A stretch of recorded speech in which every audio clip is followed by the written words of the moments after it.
Well, this definitely is going to sound controversial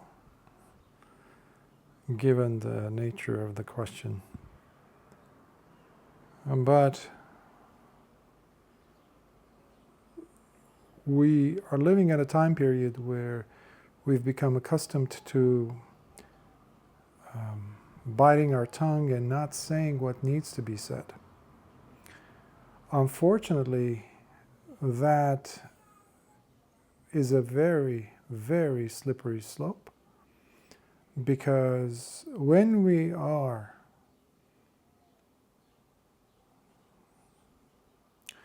discussing the truth, capital T, I would say,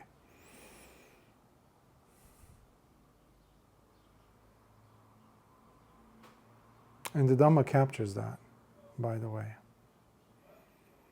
The teachings of the Buddha are so clear. They're perfectly reflecting life, the dilemmas of life, the issues. There is no sugarcoating. There is no covering up of anything. The Buddha himself has said on different occasions how he has come to simply show what is, that which is. For that reason, people were disappointed when they came asking or trying to find out some mystical responses, mysterious, secret teachings from him, with their ornately weaved questions, philosophically oriented, intellectually heavily laden with all that intellectual junk. They would be disappointed because the Buddha would say, I teach only two things: suffering and the way out of suffering.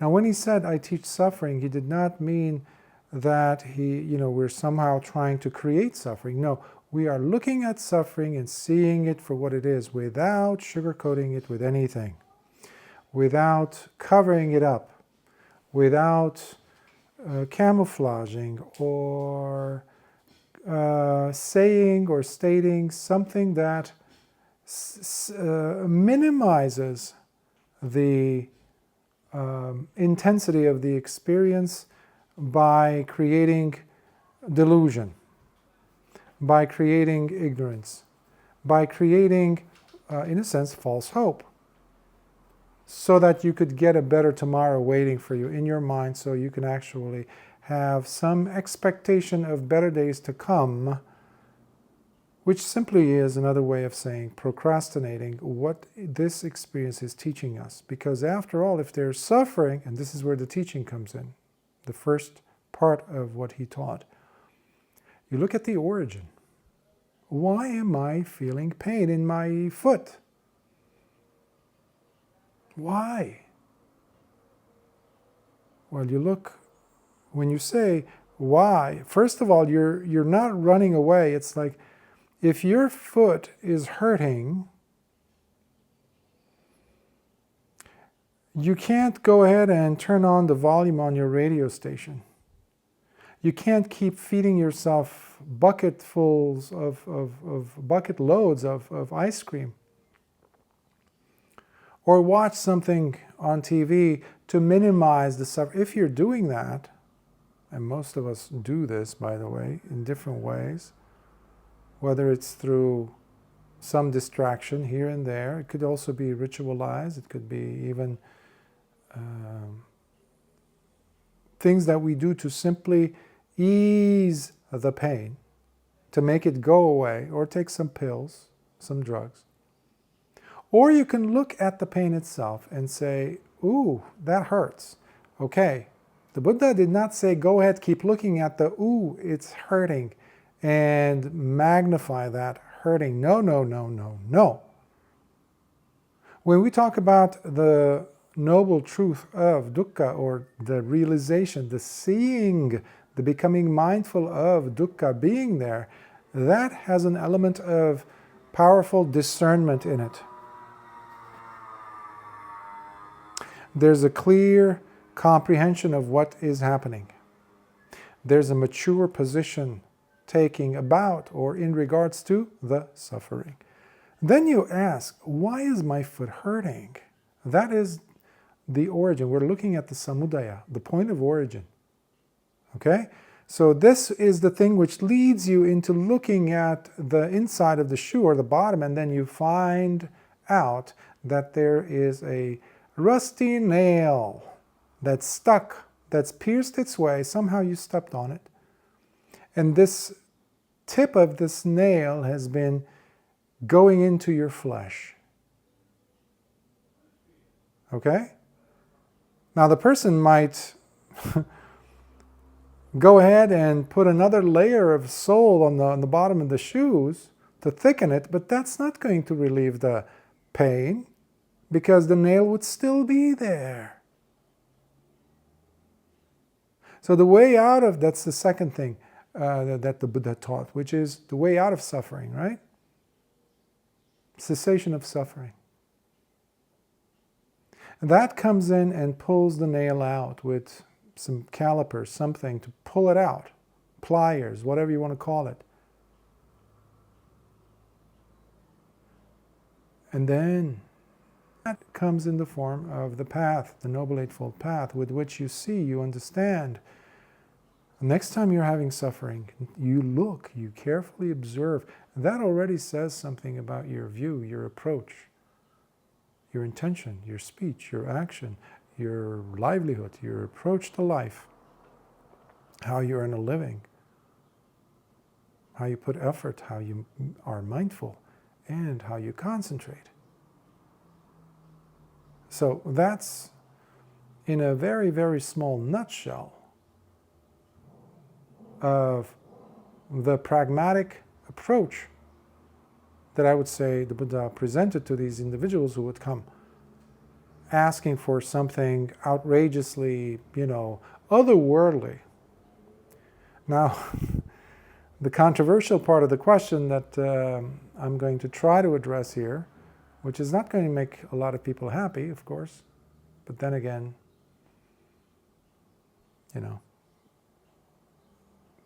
so what?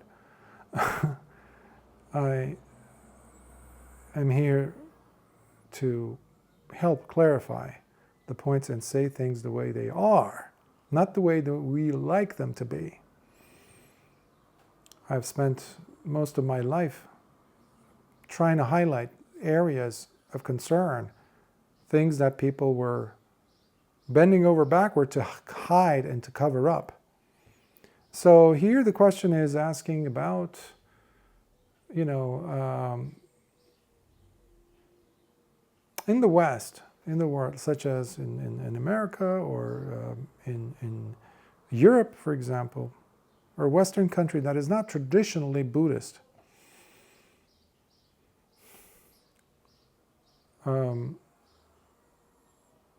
is there such a thing as difficulty in the understanding, appreciation of the true teachings of the Buddha versus what we see mostly becoming more promulgated, finding more of a root, finding more of an acceptance, such as in Tibetan Buddhism or Mahayana or Zen, right?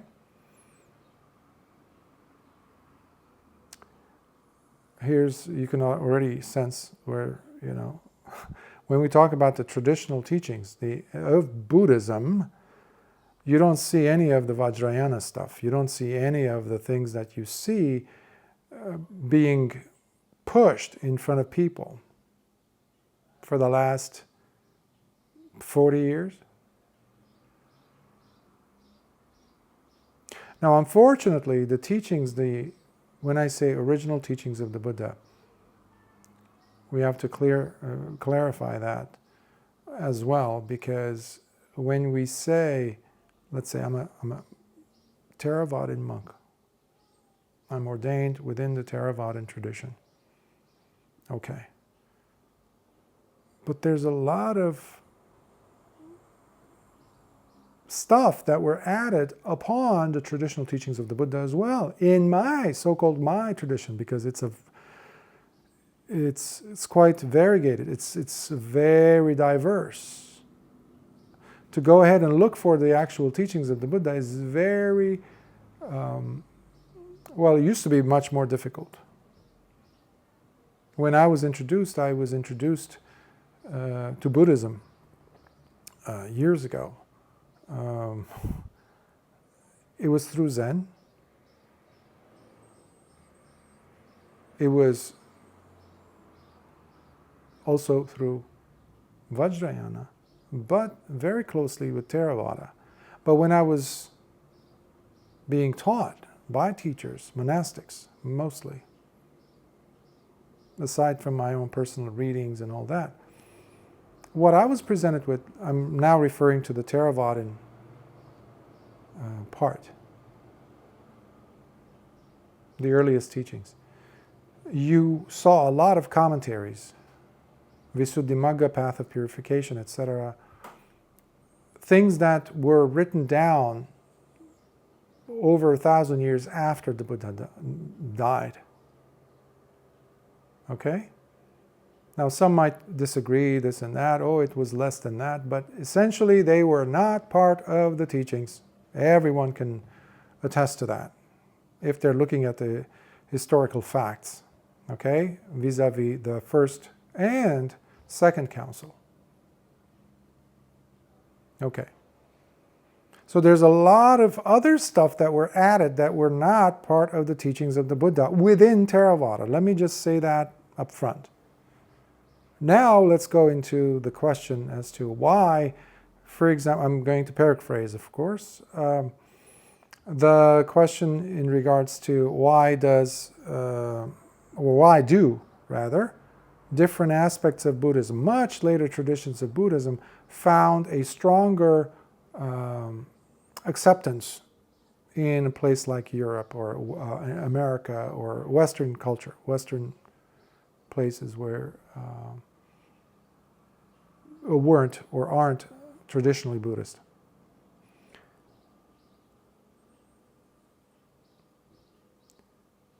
If you recall the first part of what I was saying as far as dukkha is concerned, suffering, it's almost impossible, or it has to be quite unique of a situation for the individual, let's say a Westerner, to come forward and appreciate dukkha for what it is. When all they know, when all that they've been surrounded by is a celebration of the five senses. When it is a culture that promotes joy, this, that, maximization of pleasure, which already is a thing that every living being, not just human, let alone cultural differences, every living being craves. When you take the teachings of the Buddha proper to a culture like that, there will be at least some resistance. At least, to put it mildly. Because what it will be seen as is a negation of life, unfortunately. Because oftentimes that's what people see. They will see the ascetic or the deprivation of, depriving oneself of being, human. Why would you go ahead and focus on suffering? What are you talking about, like glorification of death? Is that it? Or gloominess of denying life? These are some of the arguments. Now again, this is not just like a Western thing. I remember one time I was in a car, in a taxi, and the driver looked at me, and he was, I think he was a Muslim from Pakistan, somewhere from that part of the world, and he was trying to reason with me. I wouldn't say argue, but reason with me how important it is for me to do my due diligence as a man, as a human being, and procreate instead of being a celibate person who has walked away from household life. He could not comprehend any logical, any good, definitely any religiously significant importance to attach to what I was saying. He didn't see anything noble about what I was trying to explain as to what living the life of a bhikkhu is. Because for him, it's all about, he would appreciate, let's say, the 5 moral precepts, but when it came to celibacy, he was totally against it. Now, this is one example, right? So I'm trying to highlight that it is not just a Western thing. But the bigger part of the question entailed the differences within the traditions and how come one or more traditions are finding more acceptability especially in Western circles. Well, look at, for example, the instructions that are available, the books, the tankas. Tankas are the Tibetan paintings. They could also be from Shingon tradition, which is the Japanese tantric tradition. There's also the Chinese, which is the Tiantai tradition. Now, these came out of the Mahayana, what we can call Mahayana. But over centuries later, they were called Vajrayana, or in the West, they're known as Tibetan Buddhism, which is not entirely correct. But in comparison, now, if you put yourself in the position of a Westerner who's not been used to any concepts coming from Buddhism, and then you present them with, let's call it Tibetan Buddhism, you have such a plethora of, so many different colorations of things, not just the cosmological representations that they see, but there is a glorification of passions. Interestingly enough, they've even used that in Tantric Buddhism as something to, quote-unquote, transcending passions through passion, including in some aspects of Tantric Buddhism, even though many of them now are coming, are to become more acceptable. They're saying, well, that's not entirely true. It was just a matter of phrasing it. It was just a thing. It was metaphor. It was not in reality a practice being, applied. What I'm referring to is secret tantric teachings. They're called secret. Remember, the Buddha never taught anything in secret. Okay? Here you have secret sexual practices. Sexual, with different initiations. They're called empowerments in English. Now, when you have this, you have the images of a human body, usually representing, represented in naked form, and you have them they're called dakinis or different deity figures. You have bodhisattvas in, almost, there's a glorification of the physical features, but there's also a lot of passion-inducing. Passion doesn't necessarily just mean sexual, by the way. Anything sensual, including mental. Remember, there's manovinyana, which we forget to consider as being sensual. It is very sensual. Concepts, images, philosophy. All these are where people get hung up on things, become passionate about ideologies. So when you are bringing in Buddhism as something that is so colorful, so passion-inducing, you also talk about reincarnation. By the way, I've addressed this several years ago to address a question that came up about reincarnation, and people are thinking that this is part of Buddhism. It's not. There is no such thing as reincarnate. This whole idea about the teacher dying and saying, I'm going to be reborn over there, and by the way, I am already awakened, or the students believe that the teacher is, as they call it, enlightened, so they're coming. No, there are rules for that. There are specific instructions that the Buddha clearly defined as to what it means to be awakened or enlightened. Meaning, if a person is truly enlightened, they do not come back. Ever.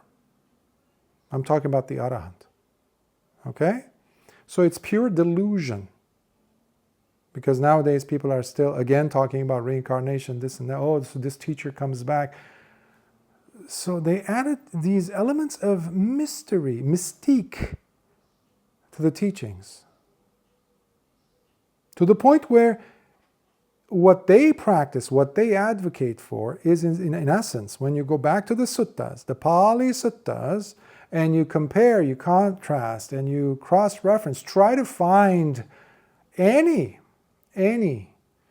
indication in the teachings of the Buddha that somewhat validate these other so-called teachings that you find in Tibetan Buddhism or Mahayana, etc.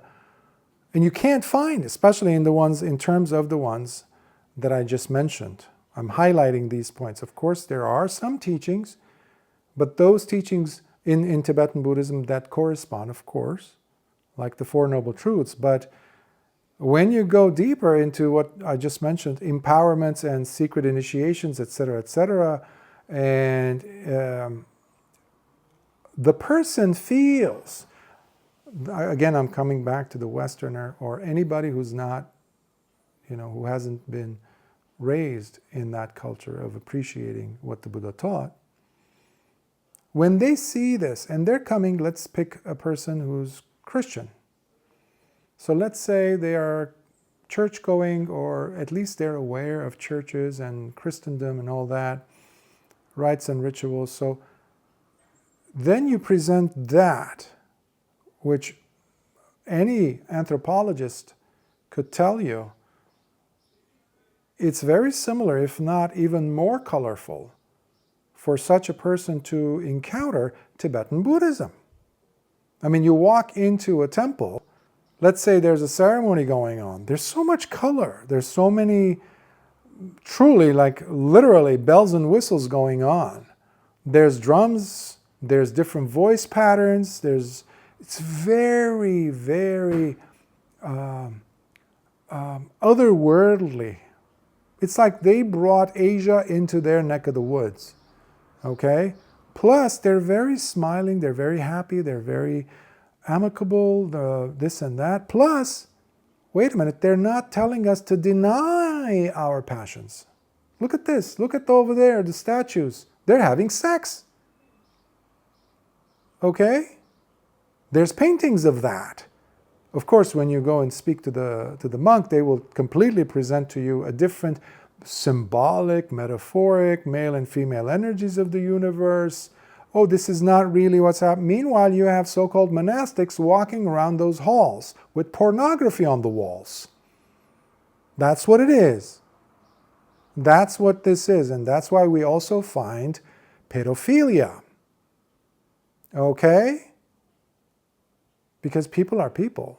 When you put them together and you have all this pornography around you, no matter how you embellish this and that, people are people, and you're not dealing with awakened beings, because if they are truly arahants, the first thing that they'll do is they'll remove all of that nonsense, because that has the opposite effect of what the 5 precepts at the very least are trying to do, to induce in you, which is restraint.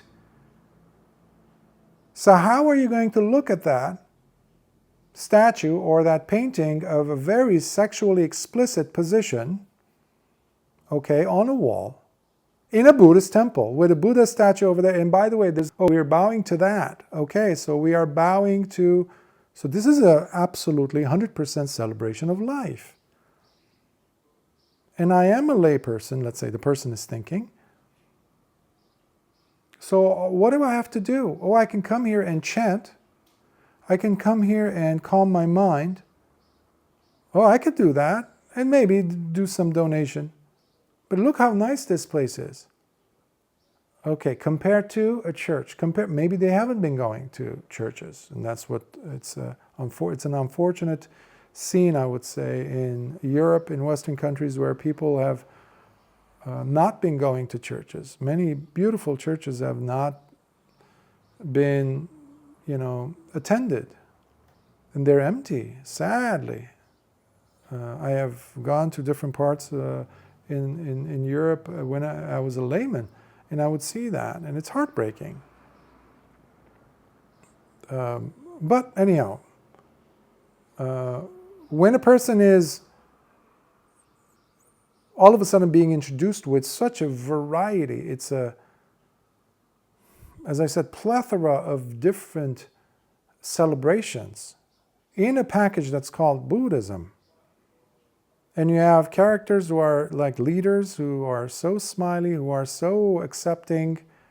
They go to this temple, Buddhist temple, but they also go to that church. They put on the attire and the hats and the gear of this temple, or to that synagogue or that mosque. And yeah, we are the same. And you have teachers writing, oh yes, Jesus was the same as the Buddha. Buddha was the same, teaching was the same thing as Moses, as Muhammad, this and that.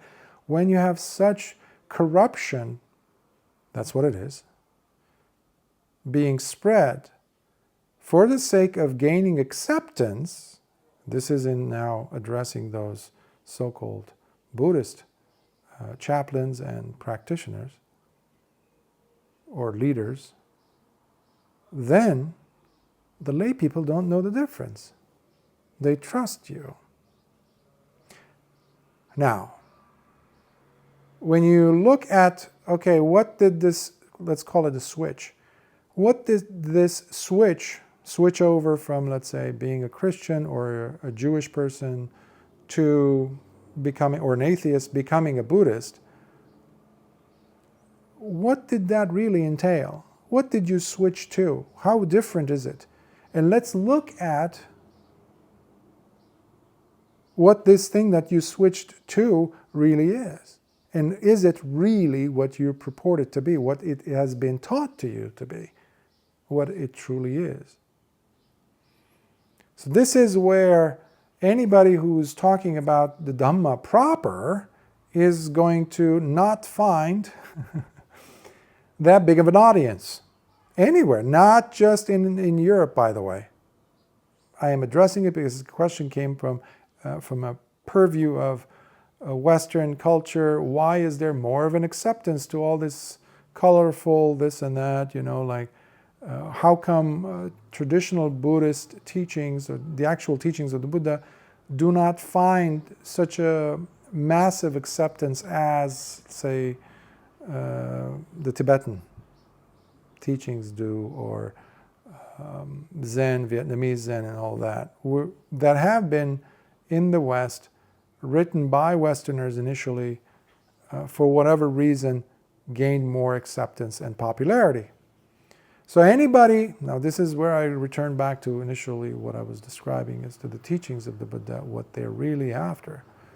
So anybody who approaches or tries to explain to an individual about the facts of suffering, and the person has been bred, is geared towards, functions according to, towards basically celebration of life. Celebration of the five senses, basically, which the Buddha clearly defines as the very reasons why you perpetually keep yourself in suffering.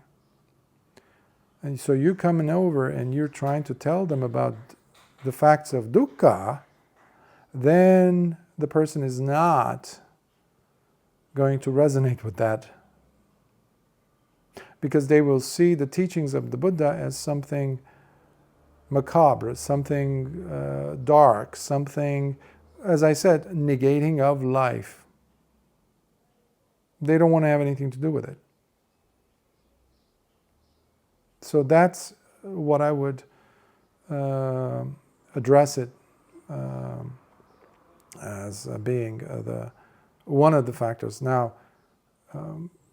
living as a human being on this planet now more than ever, perhaps, we need to have communal, safe environments, especially after COVID, where we were deprived of that. People were specifically told to stay inside the house and be, basically slowly die.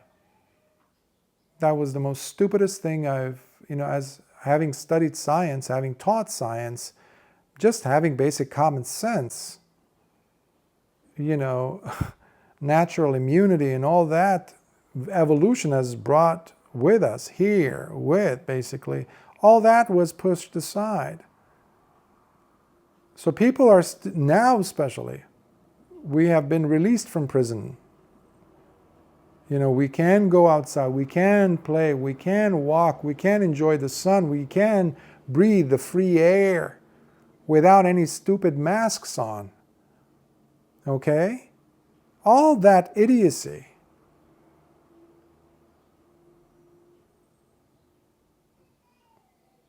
was depriving people of that right to interact with one another. The Dhamma is not against interaction. The Dhamma is not against communal living, against the nurturing of that sense of community.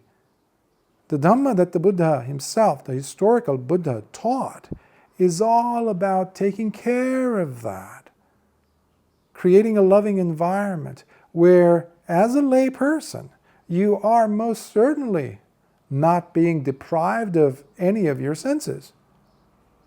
You're in fact being encouraged to enhance them, to sublimate them to a point where you protect yourself, your family, your loved ones, your community, your society, while living as a layman with all of your senses intact, the five sensuality, all that, eyes, ears, nose, tongue, body, sexuality, all that, but with the protection that Sila brings.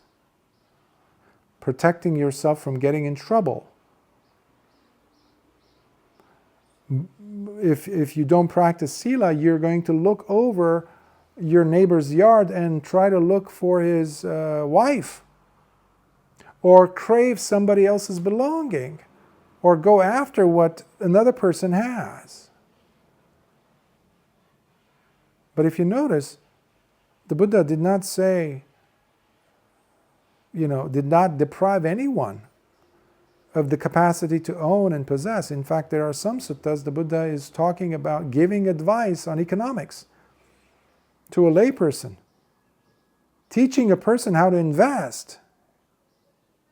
People don't consider these discourses that the Buddha gave, the historical Buddha,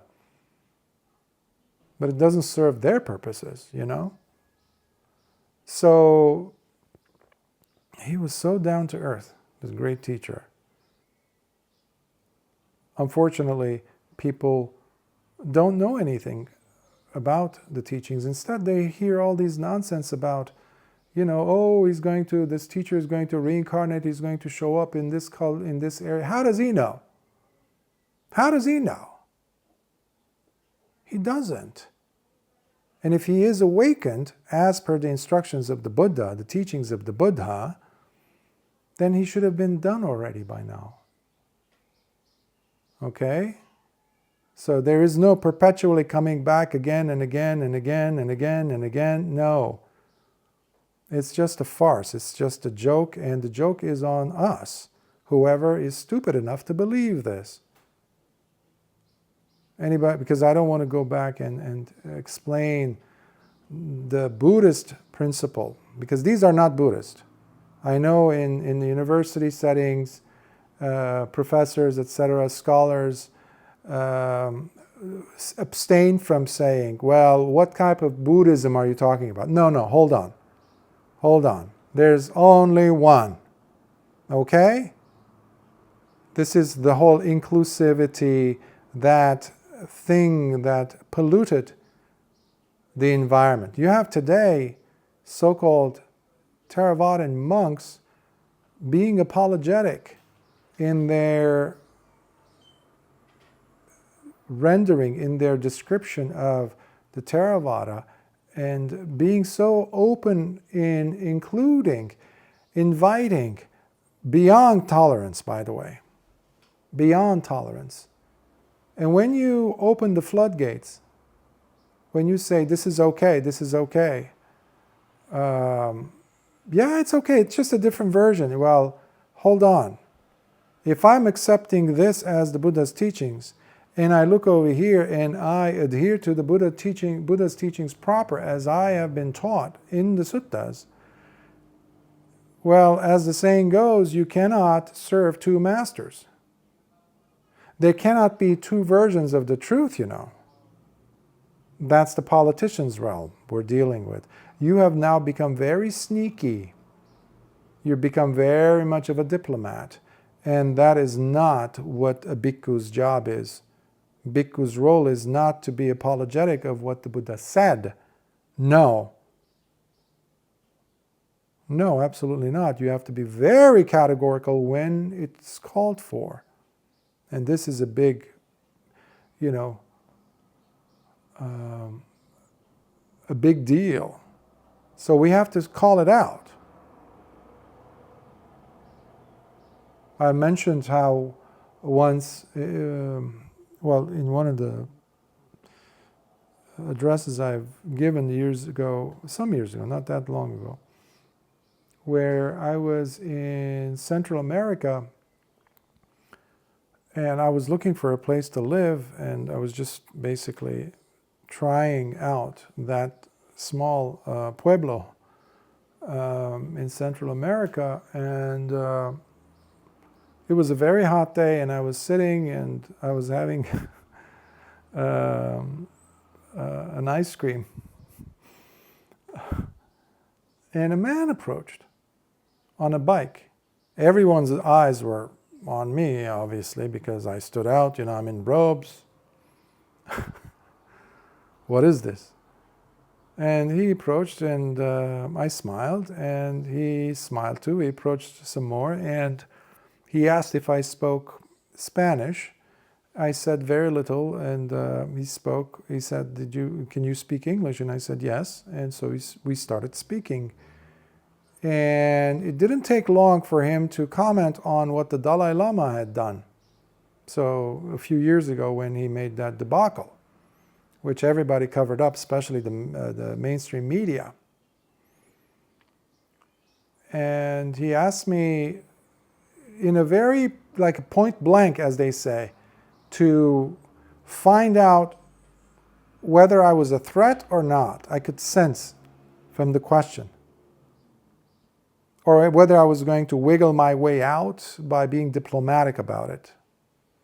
This is in connection to what I was saying earlier about monks, Buddhist Theravadan monks, who are playing the diplomatic part. Okay? So this man asked, what do you think about that? What do you think about the Dalai Lama when he stuck his tongue out and suggested this young boy to come and do things with it in public by calling him and saying, oh, the child says, I would like to give you a hug. And he says, oh, okay, come here, and this, okay, slowly, and then he sticks his tongue out. And then people said that's a very Tibetan traditional thing, which was a big, big farce itself. It's amazing how they can twist things around. Because I have known many Tibetan friends, some of them were my teachers, and I've never seen them walking around with their tongue sticking out, saying, hey, come and do this. I'd never seen any Tibetan do that. Not in Asia, not in the West. None of my Tibetan teachers had done that. Okay? So this Latino man asked me, what is your position? Do you think that was right or wrong? So very point blank question. And I said, I didn't even miss a beat. I said, it was very wrong. He nodded, and I continued, and I said, I would further answer your question this way. If you or I, or your cousin, male cousin, or that man over there, if any one of us were to say such a terrible, disgusting, perverted, thing to a child, while others are watching, while it's being recorded, while it's being broadcasted, in fact, what would happen to us? The man, with a sly, smirk on his face, he said, we wouldn't be here, we would be arrested. And I said, exactly. We would be arrested. But that's the society we're living in. Okay?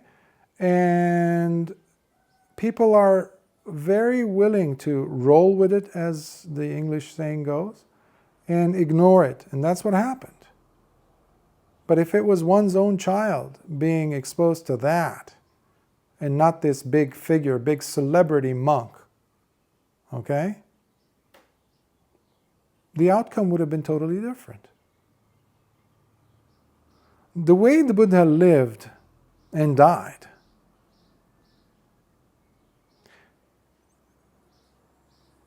it served as an example for all of us bhikkhus, all of us monastics, for all time.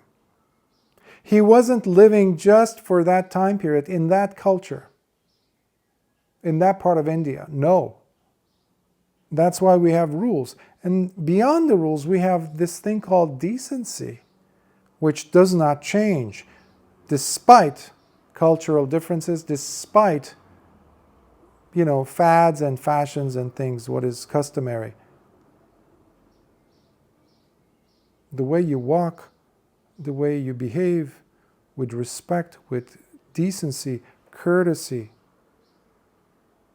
mindfulness we call it. That's why you cannot be mindful while you are perverted. You cannot be mindful or living a wholesome life or even practicing sila or the moral precepts when your inside is completely dark, vengeful, hurtful, mean, greedy, and passionate. Basically, completely deluded.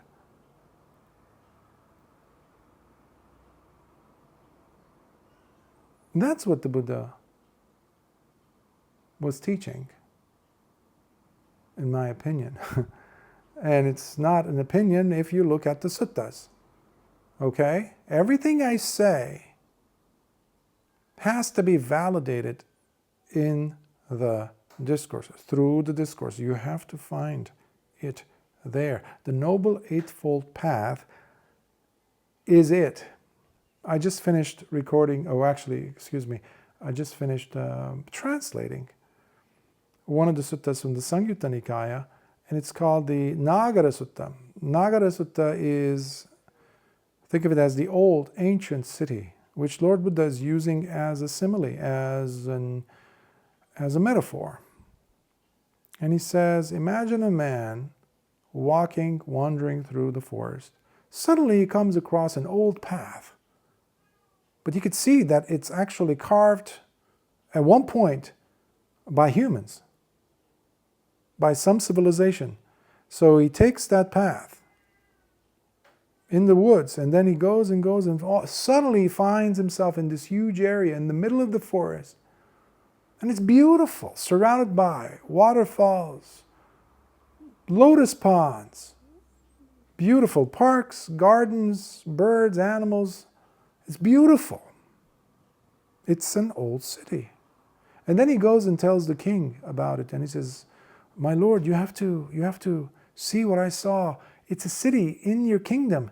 Imagine if you go ahead and revive it by renovating it, this and that, and we, the people, could have another city, and it could be prosperous. And the king sees, yeah. So they go and invest, and they completely renovate and this and that. So now it becomes truly, truly prosperous and beautiful, grows and expands.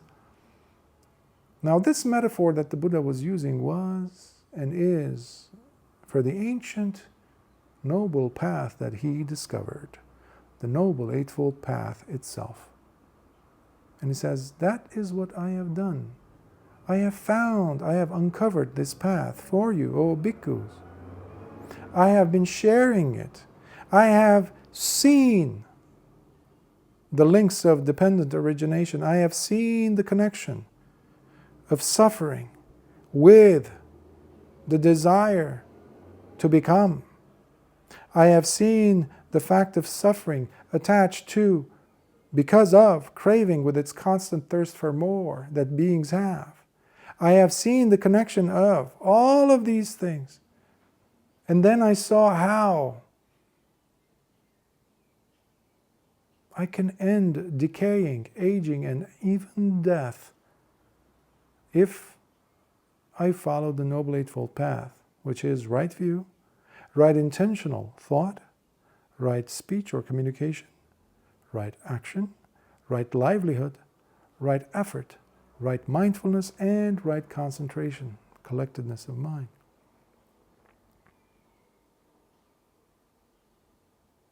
Where is that in such a deplorable so-called temple, when you have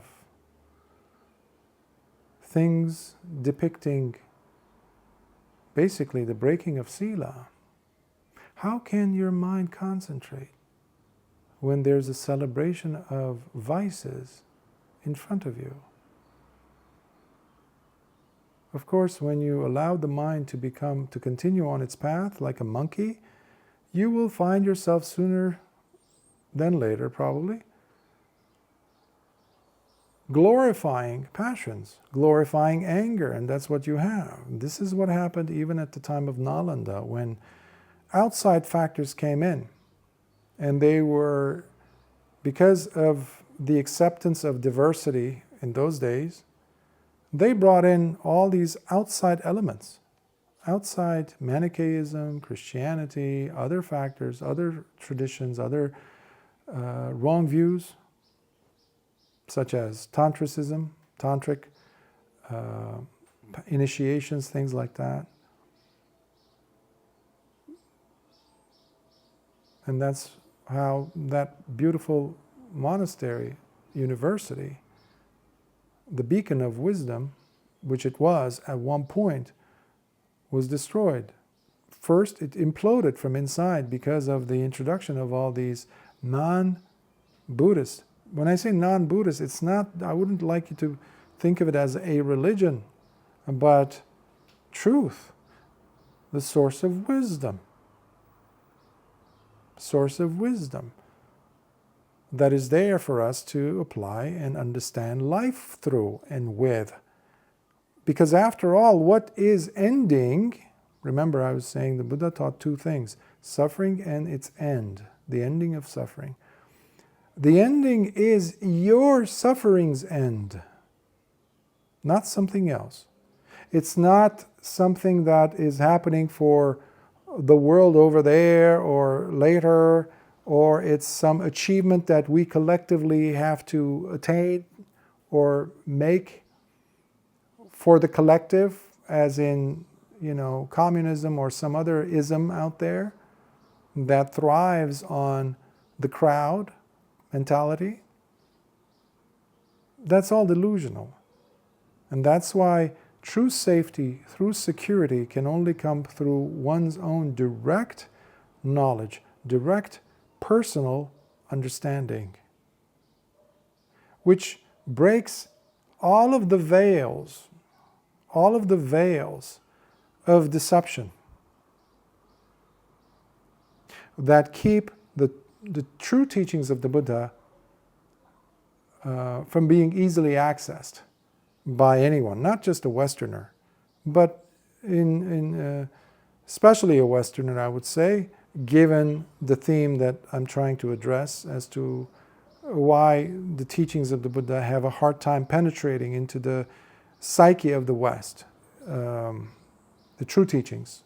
The other stuff, they're just, people go and they have a misconception or misunderstanding of emptiness, and they claim that that's, they have no idea who Nagarjuna was. They claim him as the second Buddha, some people have said.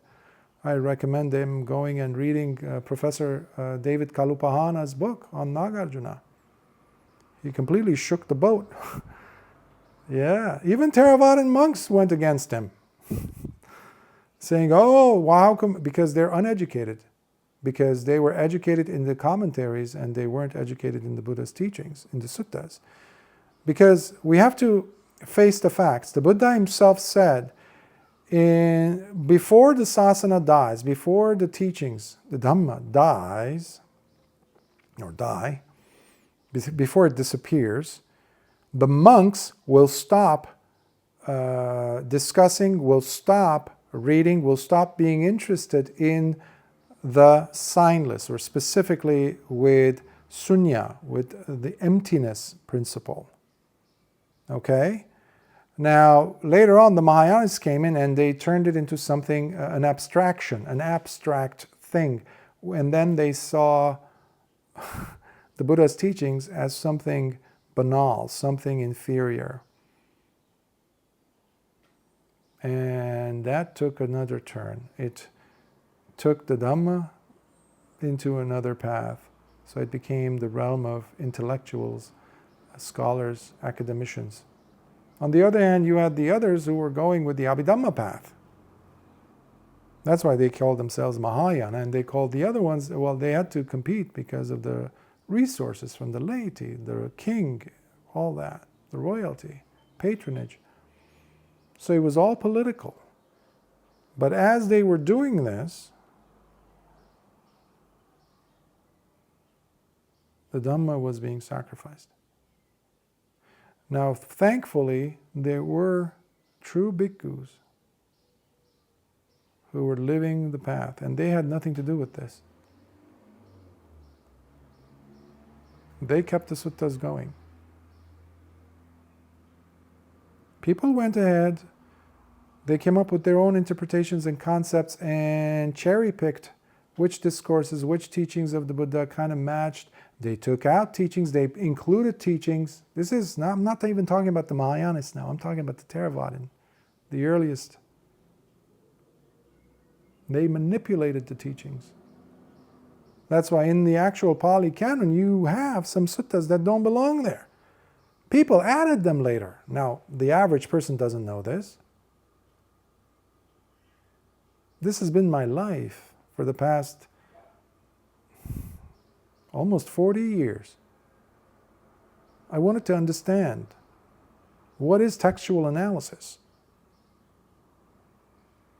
What is going beyond rites and rituals? So, without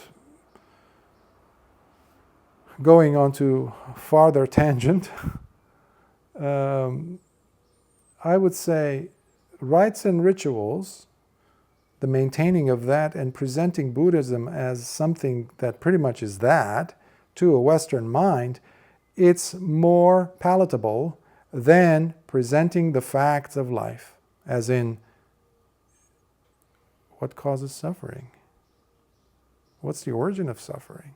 Well, first I have to see suffering exists instead of completely being or blindfolding myself that it does exist, which is unfortunately the state of not just the West, but the entire world.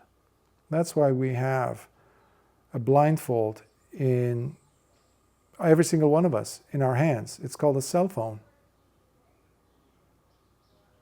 Swiping up, down, left, right, all these things, keeping the mind always entertained makes you slip through the present moment, makes you try to hide from suffering until you get sick, someone close to you gets sick, or something terrible, shocking, earth-shatteringly real happens to you. And then you don't know what to do, and there's complete agitation, there's a breakdown, the person goes on medication or is, depressed, at the end of their rope, as they say, and then they die. So to see all this and to fight against it by jumping into the ocean of the passions is not an answer. The Buddha knew this as Siddhartha, as the crown prince. Many of his own students had luxurious lives before they became monks. They had seen what the passions bring to them. And it left them empty. And most importantly, it left them in dukkha. So the path of the true Dhamma is not of depriving yourself of life. If anything, it is to give back life to you by giving you the authority of living your own life with wisdom, with discernment, with responsibility, to make choices clearly understanding what's going on. And that's okay. I don't have to be an ostrich and stick my head into the sand and pretend that this isn't happening. Let me look, why is this shoe hurting me? Look at that. There's a nail, rusty nail sticking out from the bottom. That's why I'm bleeding every time I wear this. That's responsible. That is taking ownership. That is doing something about, because you are the only person responsible for your life. You're the only one, ultimately, who were responsible to get you here, in this, wherever this happens to be for you. And you're the only one who's going to get yourself out. Nobody else, not even the Buddha.